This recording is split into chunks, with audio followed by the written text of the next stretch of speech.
Hi all.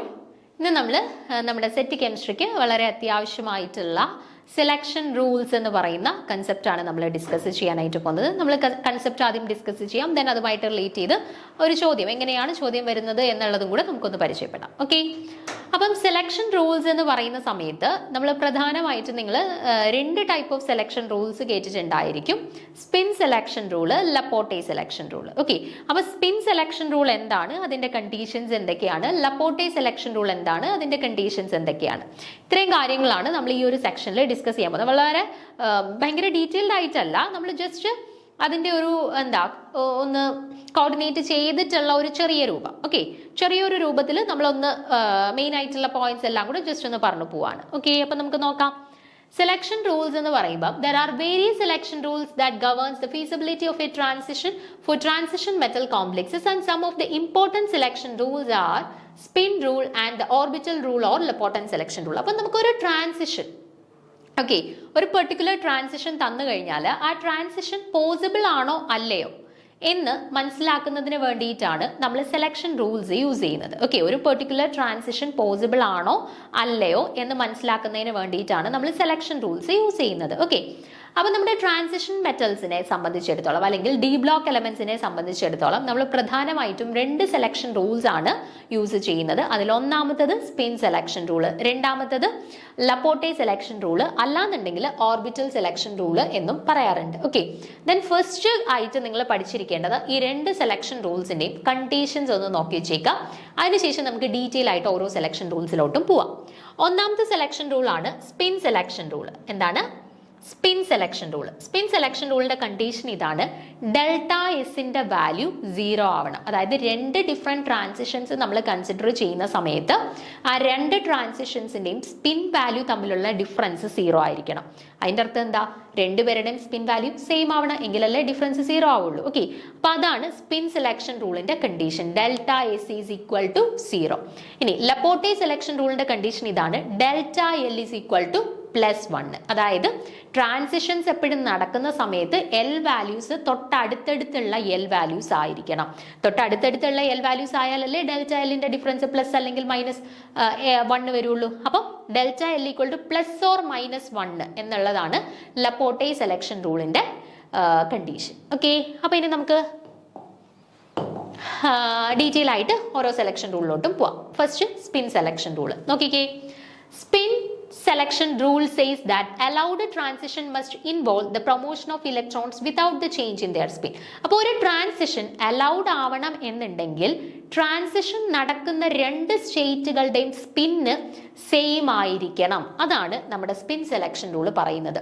ഒരു particular സ്റ്റേറ്റിൽ നിന്ന് ഈ ഒരു സ്റ്റേറ്റിലോട്ട് ഒരു ട്രാൻസിഷൻ നടക്കണമെങ്കിൽ രണ്ടുപേരുടെയും സ്പിന്ന് സെയിം ആയിരിക്കണം. അതായത് ഇത് സിംഗ്ലറ്റ് ആണെങ്കിൽ ഇതും സിംഗ്ലറ്റ് ആയിരിക്കണം, ഇത് ട്രിപ്ലറ്റ് ആണെന്നുണ്ടെങ്കിൽ ഇതും ട്രിപ്ലറ്റ് ആയിരിക്കണം. അങ്ങനെ സെയിം ആയിട്ടുള്ള സ്പിന്നുള്ള രണ്ടാളുകളുടെ ഇടയിൽ മാത്രമേ അലൗഡ് ആയിട്ടുള്ള ട്രാൻസിഷൻ നടക്കുകയുള്ളൂ. അതാണ് നമ്മുടെ സ്പിൻ സെലക്ഷൻ റൂളിന്റെ condition. Okay, that is delta is equal to 0 is spin allowed. അതായത് സ്പിൻ അലൗഡിന്റെ കണ്ടീഷൻ എന്താണെന്ന് പറയാം.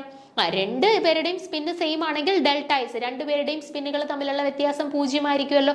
സോ അതാണ് സ്പിൻ അലൗഡ് ട്രാൻസിഷൻസിന്റെ കണ്ടീഷൻ എന്ന് പറയുന്നത്. Okay, transitions between the states of different spin multiplicities are spin forbidden. That is, delta S is not equal to 0 for spin forbidden. ഇനി ഒരു സിംഗ്ലറ്റും ഒരു ട്രിപ്ലറ്റിനും ഇടയിലാണ് ട്രാൻസിഷൻ നടക്കുന്നത്. ഒരാളുടെ സ്പിൻ സ്റ്റേറ്റ് സിംഗ്ലറ്റ് ആണ്, അടുത്ത ആളുടെ സ്പിൻ സ്റ്റേറ്റ് ട്രിപ്ലറ്റ് ആണ് എന്നുണ്ടെങ്കിൽ അവർക്കിടയിലുള്ള ട്രാൻസിഷൻസ് അലൗഡ് ട്രാൻസിഷൻസ് ആയിരിക്കുമോ?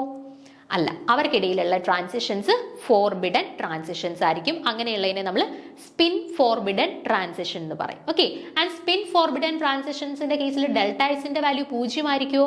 ഒരിക്കലും അല്ല. ഒരാൾ സിംഗ്ലറ്റും ഒരാൾ ട്രിപ്ലറ്റും ആണെങ്കിൽ 3 - 1 = 2 എന്നല്ലേ വരുള്ളൂ. അപ്പം ഡെൽറ്റ എസിന്റെ വാല്യൂ നമുക്ക് 0 ആയിട്ട് കിട്ടുമോ?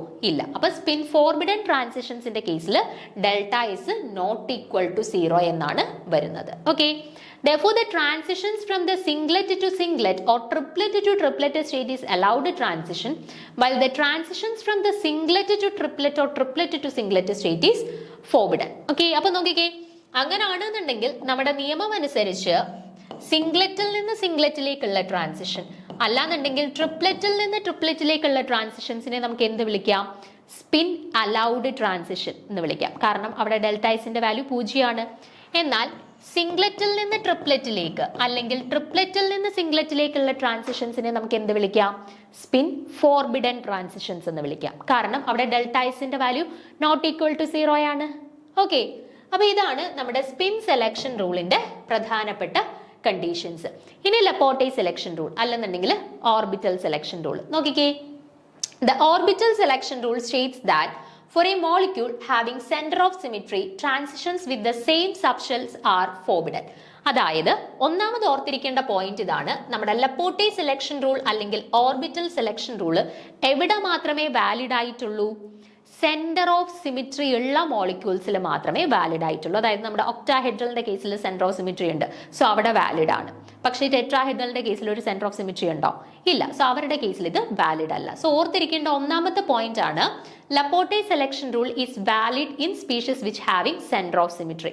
സെന്റർ ഓഫ് സിമിട്രി ഉള്ള സ്പീഷീസുകളിൽ മാത്രമേ ഓർബിറ്റൽ സെലക്ഷൻ റൂൾ അല്ലെന്നുണ്ടെങ്കിൽ നമ്മുടെ ലപ്പോർട്ടെ സെലക്ഷൻ റൂൾ വാലിഡ് ആയിട്ടുള്ളൂ. ഓക്കെ, അപ്പം സെയിം സബ്ഷെല്ലുകളുടെ ഇടയിലുള്ള ട്രാൻസിഷൻ ആണ് എന്ന് കരുതുക. അതായത് എസിൽ നിന്ന് എസിലേക്ക് അല്ലെന്നുണ്ടെങ്കിൽ പിയിൽ നിന്ന് പിയിലേക്ക് അല്ലെന്നുണ്ടെങ്കിൽ ഡിയിൽ നിന്ന് ഡിയിലേക്കുള്ള ട്രാൻസിഷൻസ് ഒക്കെ അലൗഡ് ട്രാൻസിഷൻസ് ആണോ ഫോർബിഡൻ ട്രാൻസിഷൻ ആണോ? തീർച്ചയായിട്ടും ഫോർബിഡൻ ട്രാൻസിഷൻസ് ആണ്. കാരണം എന്താണ്? ഡെൽറ്റ എല്ലിന്റെ വാല്യൂ ±1 വരണം. അതെങ്ങനാ? എസിൽ നിന്ന് പിയിലേക്ക് അല്ലെങ്കിൽ പിയിൽ നിന്ന് ഡിയിലേക്ക് അല്ലെങ്കിൽ ഡിയിൽ നിന്ന് എഫിലേക്ക് നടന്നാലല്ലേ രണ്ടുപേര് തമ്മിലുള്ള ഡിഫറൻസ് 1 വരുള്ളൂ. എസിൽ നിന്ന് എസിലേക്ക് നടന്നു കഴിഞ്ഞാൽ 0, പിയിൽ നിന്ന് പിയിലേക്ക് നടന്നു കഴിഞ്ഞാൽ ഡെൽറ്റ എൽ 0, ഡിയിൽ നിന്ന് ഡിയിലേക്ക് നടന്നു കഴിഞ്ഞാൽ ഡെൽറ്റ എൽ 0. സോ സെയിം സബ്ഷെല്ലുകൾക്കിടയിലാണ് ട്രാൻസിഷൻ നടക്കുന്നതെങ്കിൽ അത് ലപ്പോർട്ടെ ഫോർബിഡൻ ട്രാൻസിഷൻസ് ആയിരിക്കും. ക്ലിയർ ആണല്ലോ? For any transitions that takes place, the change in the value of total orbital angular momentum between the final and initial state will be delta L is equal to +1. അപ്പോൾ ഏത് സ്റ്റേറ്റിൽ നിന്ന് ഏത് സ്റ്റേറ്റിലേക്കാണോ transition നടക്കുന്നത്, അതായത് ഇപ്പം P two D transition ആണെന്നുണ്ടെങ്കിൽ അവിടുത്തെ ഫൈനൽ സ്റ്റേറ്റ് ഡിയിൽ നിന്നും ഇനിഷ്യൽ സ്റ്റേറ്റ് പി കുറയ്ക്കുമ്പോൾ തീർച്ചയായിട്ടും +1 ആയിരിക്കും കിട്ടേണ്ടത്. അതായത് ഡിയുടെ കറസ്പോണ്ടിങ് ആയിട്ട് എല്ലിന്റെ വാല്യൂ എന്താ വരിക? 2 ആണ് വരുന്നത് അല്ലെ. ആൻഡ് പിയുടെ കറസ്പോണ്ടിങ് ആയിട്ട് എല്ലിന്റെ വാല്യൂ എന്താ വരിക? 1. അപ്പൊ 2 - 1 എന്താ വന്നേ? 1 ആയിരിക്കും. ഓക്കെ, അപ്പോൾ ഒരു ലപ്പോർട്ടെ അലൗഡ് ട്രാൻസിഷൻസ് ആണ് എന്നുണ്ടെങ്കിൽ എപ്പോഴും ട്രാൻസിഷൻസ് എവിടേക്കാണോ നടന്നത് അതിൽ നിന്നും എവിടെ നിന്നാണോ ട്രാൻസിഷൻ സംഭവിച്ചത് ആ ഡിഫറൻസ് കുറച്ചു കഴിഞ്ഞാൽ ഫൈനൽ മൈനസ് ഇനിഷ്യൽ ചെയ്ത് കഴിഞ്ഞാൽ നമുക്ക് എത്രയേ വാല്യൂ കിട്ടുള്ളൂ? +1 കിട്ടുള്ളൂ. അങ്ങനെ +1 കിട്ടിക്കഴിഞ്ഞാൽ മാത്രമേ അത് നമുക്ക് ഒരു ലപ്പോർട്ടെ അലൗഡ് ട്രാൻസിഷൻ ആണ് എന്ന് പറയാൻ സാധിക്കുകയുള്ളൂ. ഓക്കെ, ക്ലിയർ ആണല്ലോ അത്? അപ്പൊ if delta L is equal to +1 the transitions are Laporte allowed transitions and അവരുടെ അബ്സോർബൻസ് ഹൈ വാല്യൂ ആയിരിക്കും. ആൻഡ് ഡെൽറ്റ എല്ലിന്റെ വാല്യൂ 0 ആണ് എന്നുണ്ടെങ്കിൽ നമുക്ക് പറയാം എന്താണ് അങ്ങനത്തെ ഉള്ള ട്രാൻസിഷൻസ് ലപ്പോർട്ടെ ഫോർബിഡൻ ട്രാൻസിഷൻസ് ആണ് എന്ന് പറയാം. ഓക്കെ, ഇനി നമ്മൾ പാരിറ്റി വെച്ചിട്ട് പറയുകയാണെന്നുണ്ടെങ്കിൽ എപ്പോഴും ജെറൈഡിൽ നിന്ന് അൺജെറൈഡിലേക്കുള്ള ട്രാൻസിഷൻ അല്ലെങ്കിൽ അൺജെറൈഡിൽ നിന്ന് ജെറൈഡിലേക്കുള്ള ട്രാൻസിഷൻസ് ആണ് അലൗഡ് ട്രാൻസിഷൻസ് അല്ലെങ്കിൽ ലപ്പോർട്ടെ അലൗഡ് ട്രാൻസിഷൻസ് എന്ന് പറയുന്നത്. കാരണം അവിടെ ഒരു പാരിറ്റിയിൽ ചേഞ്ച് ഉണ്ടാവുന്നുണ്ട് അല്ലെ. എന്നാൽ അൺജെറൈഡിൽ നിന്ന് അൺജെറൈഡിലേക്ക് അല്ലെങ്കിൽ ജെറൈഡിൽ നിന്ന് ജെറൈഡിലേക്കുള്ള ട്രാൻസിഷൻസ് എന്ന് പറഞ്ഞാൽ എന്താണ്? അവിടെ പാരിറ്റിയിൽ ചേഞ്ച് ഉണ്ടാവുന്നുണ്ടോ? ഇല്ല. അപ്പൊ ഈ രണ്ട് ട്രാൻസിഷൻസും എന്താണ്? ലപ്പോർട്ടെ ഫോർബിഡൻ ട്രാൻസിഷൻ ആണ്. നമ്മുടെ S, P, D, F orbitals നമ്മൾ കൺസിഡർ ചെയ്ത് കഴിഞ്ഞാൽ എസ് എന്ന് പറയുന്നത് ജെറൈഡ് ആണ്, പി എന്ന് പറയുന്നത് അൺജെറൈഡ് ആണ്, ഡി എന്ന് പറയുന്നത് ജെറൈഡ് ആണ് ആൻഡ് എഫ് എന്ന് പറയുന്നത് അൺജെറൈഡ് ആണ്. അത് റീസൺസ് ഒന്നും പറയുന്നില്ല, നിങ്ങൾ അങ്ങ് പഠിച്ചു വെച്ചിരുന്നാൽ മതി കേട്ടോ. നമ്മൾ ഷോർട്ട് ആയിട്ട് ജസ്റ്റ് ബ്രീഫ് ആയിട്ട് നിങ്ങൾ ഓർത്തിരിക്കേണ്ട കാര്യങ്ങൾ മാത്രമേ പറയുന്നുള്ളൂ. അതുകൊണ്ട് എന്തുകൊണ്ട് ജെറൈഡ് ആയി എന്തുകൊണ്ട് അൺജെറൈഡ് ആയി എന്നുള്ളത് ഡീറ്റെയിൽ ആയിട്ട് പറയുന്നില്ല. നിങ്ങൾ ഓർത്തിരിക്കുക ആരൊക്കെയാണ് ജെറൈഡ് ആരൊക്കെയാണ് അൺജെറൈഡ്. അപ്പൊ നമ്മൾ ഒരു S to P transition consider ചെയ്താൽ എസ് ടു പി എന്ന് പറഞ്ഞാൽ ജെറൈഡ് ടു അൺജെറൈഡ് ആണ്, അതായത് പാരിറ്റിയിൽ ചേഞ്ച് ഉണ്ട്. അപ്പം അലൗഡ് ട്രാൻസിഷൻ ആണ്. സോ എസ് ടു പി ട്രാൻസിഷനെ നമുക്ക് ലപ്പോർട്ടെ അലൗഡ് ട്രാൻസിഷൻ എന്ന് വിളിക്കാം. അതേപോലെ പിയിൽ നിന്ന് ഡിയിലേക്കുള്ള ട്രാൻസിഷൻ നോക്കിക്കേ, അൺജെറൈഡിൽ നിന്നും ജെറൈഡിലേക്കാണ്, അവിടെയും പാരിറ്റിയിൽ ചേഞ്ച് ഉണ്ട് അല്ലെ. അപ്പൊ അതും ലപ്പോർട്ടെ അലൗഡ് ആയിട്ടുള്ള ട്രാൻസിഷൻ ആണ്. എന്നാൽ നിങ്ങൾ പി ടു പി ട്രാൻസിഷൻ നോക്കിക്കഴിഞ്ഞാൽ പി എന്താണ്? അൺജെറൈഡ്. അപ്പം ട്രാൻസിഷൻ അൺജറേഡ് ടു അൺജറേഡ് ആണ്. പാരിറ്റിയിൽ ചേഞ്ച് ഉണ്ടാവുന്നുണ്ടോ? ഇല്ല. അപ്പൊ അത് ലപ്പോട്ടെ ഫോർബിഡൻ ട്രാൻസിഷൻ ആണെന്ന് പറയാം. അപ്പൊ എപ്പോഴും എസിൽ നിന്ന് പിയിലേക്ക് അല്ലെങ്കിൽ പിയിൽ നിന്ന് ഡിയിലേക്ക് അല്ലെങ്കിൽ ഡിയിൽ നിന്ന് എഫിലേക്കുള്ള ട്രാൻസിഷൻസ് ലപ്പോട്ടെ അലൗഡ് ആണ്. എന്നാൽ എസിൽ നിന്ന് എസിലേക്ക് ഓർ പിയിൽ നിന്ന് പിയിലേക്ക് അല്ലെങ്കിൽ ഡിയിൽ നിന്ന് ഡിയിലേക്കുള്ള ട്രാൻസിഷൻസ് ലപ്പോട്ടെ ഫോർബിഡൻ ട്രാൻസിഷൻസുമാണ്. ഓക്കെ, അപ്പൊ കൺസെപ്റ്റ് ക്ലിയർ ആണോ? ഇത്രയും ഇതാണ് നമ്മുടെ സെലക്ഷൻ റൂൾസുമായിട്ട് ബന്ധപ്പെട്ട. പിന്നെ നമ്മൾ പറഞ്ഞ കാര്യമാണ് ഒക്ടാഹെഡ്രൽ ആൻഡ് സ്ക്വയർ പ്ലനാർ കോംപ്ലക്സിൽ മാത്രമേ നമുക്ക് ലപ്പോട്ടെ സെലക്ഷൻ റൂൾ പറയാൻ പറ്റുള്ളൂ. കാരണം സെൻട്രോസിമിറ്റി ഉള്ള സ്പീഷീസുകൾ അതാണ്. ടെട്രാഹെഡ്രലിന്റെ കേസിൽ സെൻട്രോസിമിറ്റി ഇല്ലാത്തത് കൊണ്ട് അവരുടെ കേസിൽ നമുക്ക് ഈ ലപ്പോട്ടെ സെലക്ഷൻ റൂൾ എക്സ്പ്ലെയിൻ ചെയ്യാനായിട്ട് പറ്റത്തില്ല. ഓക്കെ, ഇനി നമുക്കൊരു എക്സാമ്പിളും കൂടെ നോക്കാം. എക്സാമ്പിളും കൂടെ നോക്കി കഴിയുമ്പോഴത്തേന് നിങ്ങൾക്ക് ഓവറോൾ ഈ ഐഡിയ, ഈ ഒരു കൺസെപ്റ്റിനെ കുറിച്ചിട്ട് ഒരു ക്ലിയർ ഐഡിയ കിട്ടും. ഓക്കെ, അപ്പൊ ഇവിടെ നോക്കിക്കേ, the electric dipole allowed transition among the following. അപ്പൊ ഇവിടെ 4 ഡിഫറെന്റ് ട്രാൻസിഷൻസ് കൊടുത്തിട്ടുണ്ട്. ഇതിൽ അലൗഡ് ട്രാൻസിഷൻ ആണ് നമ്മളോട് ചോദിച്ചിട്ടുള്ളത്. 3s3d, 3s3p, 3s1d, 3s1f. ഇതിൽ അലൗഡ് ട്രാൻസിഷൻ ആണ് ചോദിച്ചത്. അപ്പൊ അലൗഡ് എന്ന് ചോദിക്കുമ്പോൾ നമ്മൾ 2 കാര്യങ്ങൾ അലൗഡ് ആണോ എന്ന് കണ്ടുപിടിക്കണം. എന്തൊക്കെയാ? സ്പിൻ അലൗഡ് ആണോ എന്നും കണ്ടുപിടിക്കണം, ലപ്പോട്ടെ അലൗഡ് ആണോ എന്നും കണ്ടുപിടിക്കണം. ഓക്കെ, അപ്പൊ സ്പിൻ അലൗഡ് ആണ് എന്ന് കണ്ടുപിടിക്കുന്നത് എങ്ങനെയാണ്? സെയിം സ്പിൻ മൾട്ടിപ്ലിസിറ്റിയുടെ ഇടയിലുള്ള ട്രാൻസിഷൻ ആണോ എന്ന് നോക്കുക. നോക്കിക്കേ, 3 to 3 ആണ്, സ്പിൻ അലൗഡ് ആണ്. 3 to 3 ആണ്, സ്പിൻ അലൗഡ് ആണ്. 3 to 1 ആണ്, സ്പിൻ അലൗഡ് ആണോ? അല്ല, ഡിഫറെന്റ് സ്പിൻ ആയതുകൊണ്ട് സ്പിൻ ഫോർബിഡൻ ആണ്. ഇവിടെ 3 to 1 ആണ്, സ്പിൻ അലൗഡ് ആണോ? അല്ല, ഡിഫറെന്റ് സ്പിൻസിനിടയിലായോണ്ട് സ്പിൻ ഫോർബിഡൻ ആണ്.